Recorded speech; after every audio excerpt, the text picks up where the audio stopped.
Hello everyone, welcome to UPSC आइट्स। ये अपनी प्री सोर्स एग्रीकल्चर सीरीज है। आज का टॉपिक है टी कल्टीवेशन। जो टी है ये कमर्शियल क्रॉप है, लेबर इंटेंसिव कैश क्रॉप है। इसमें लेबर की ज़्यादा रिक्वायरमेंट होती है, ज़्यादा लोगों को एम्प्लॉयमेंट मिलता है, तो इसलिए ये लेबर इंटेंसिव है। टी का जो कल्टीवेशन है इसके लिए कौन कौन सी क्लाइमेटिक कंडीशंस रिक्वायर्ड है, ये वाला इंपॉर्टेंट हो जाता है। जैसे यूपीएससी ने 2020 में कॉटन कल्टीवेशन की क्लाइमेटिक कंडीशंस दी थी, तो उससे रिलेटेड क्वेश्चन पूछा था, तो टी वाला मतलब पूछ सकता है। तो टी की क्या क्या क्लाइमेटिक कंडीशंस हैं कि इसका कैसी सोयल होनी चाहिए, कितनी रेनफॉल चाहिए, कितना टेम्परेचर होना चाहिए, ये सब क्लाइमेटिक कंडीशन। तो स्टार्ट करते हैं कि जो टी है ये ट्रॉपिकल एंड सब ट्रॉपिकल क्लाइमेट चाहिए इसके लिए। ट्रॉपिकल मतलब 23.5 डिग्री नॉर्थ से लेके 23.5 डिग्री साउथ का बीच का जो रीजन है उसे ट्रॉपिकल बोलते हैं। उसके थोड़ा सा ऊपर वाला सब ट्रॉपिकल क्लाइमेट आ जाता है।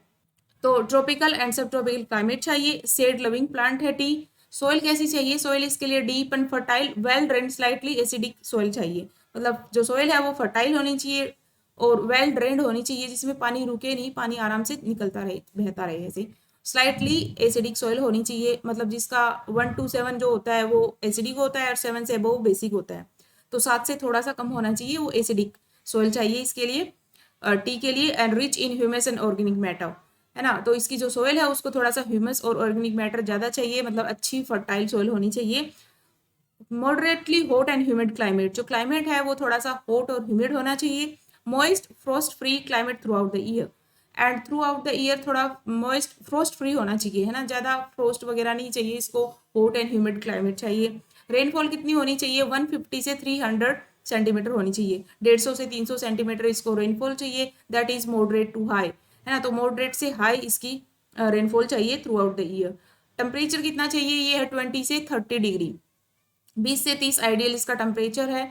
32 डिग्री से ज़्यादा तो होना ही नहीं चाहिए। एंड जो टेम्परेचर है वो विंटर में जब बिलो 12 चला जाता है, जैसे 10 या 12 से नीचे चला जाता है विंटर में, तो उस टाइम पे कोई ग्रोथ नहीं होती। तो इस वाले जो विंटर का ये जो पीरियड है जब ग्रोथ नहीं होती है प्लांट की, तो उसे बोलते हैं विंटर डोरमेंसी, है ना। ये विंटर डोरमेंसी होती है टी की। मेन टी ग्रोइंग रीजन्स कौन से इंडिया में? तो फर्स्ट अपना जो रीजन है, मेन रीजन है जहाँ पे सबसे ज़्यादा टी ग्रोथ, टी प्रोडक्शन होता है सबसे ज़्यादा, ये है नॉर्थ ईस्ट रीजन। अपना नॉर्थ ईस्ट रीजन में असम है, असम में सबसे ज़्यादा प्रोडक्शन होता है। नॉर्थ बंगाल का दार्जिलिंग वाला रीजन है, दार्जिलिंग टी है जिसको सबसे पहले जीआई टैग मिला था। एंड जो असम है इसमें सबसे ज़्यादा, मतलब 50%, 51% था 2019 में डेटा के अकॉर्डिंग। तो मतलब मोर देन 50% हमारा टी का प्रोडक्शन होता है वो असम से ही होता है।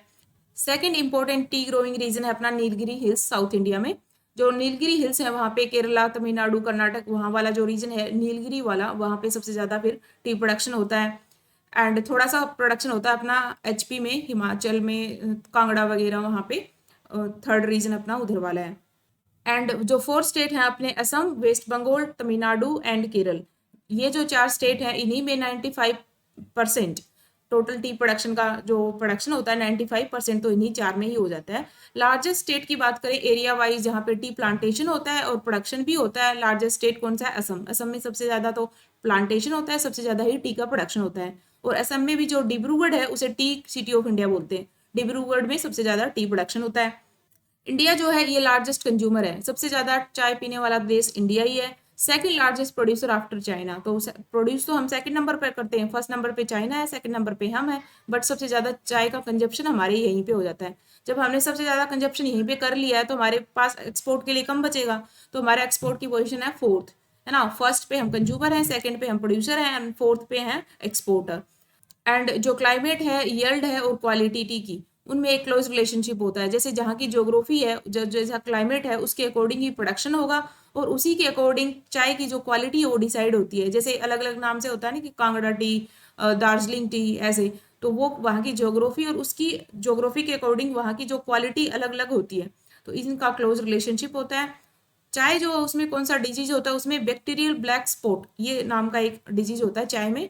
व्हाइट टी क्या होती है? ये त्रिपुरा से यहाँ से एक एक्सपोर्ट हुआ था काफी व्हाइट टी का, तो इसलिए न्यूज में थी। White T is harvested even before the plant leaves unfold fully with the bird still covered by fine white hairs.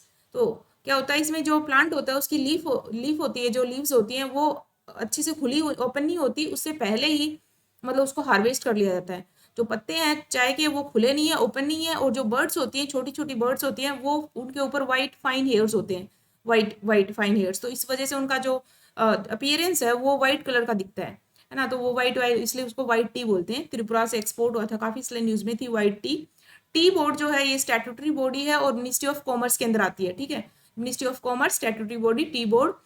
FAO जो फूड एंड एग्रीकल्चर ऑर्गेनाइजेशन है, ये GIAHS globally important agriculture heritage system के under कुछ sites को designate करता है कि ये पर्टिकुलर साइट है, ये इसको GIAHS का स्टेटस दे दिया जाता है, तो उससे कुछ इंपॉर्टेंस ऐड हो जाता है उसको इंटरनेशनल लेवल पे। तो ऐसे ही लास्ट ईयर टी कल्टिवेशन की 4 साइट्स को इसने डेजिग्नेट किया था FAO ने। 2 चाइना से थी, 1 कोरिया से, 1 जापान से, 4 को डेजिग्नेट किया था।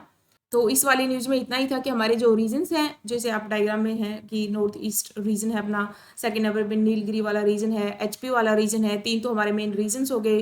विंटर डोरमेंसी क्या है एंड वाइट टी कौन सी है।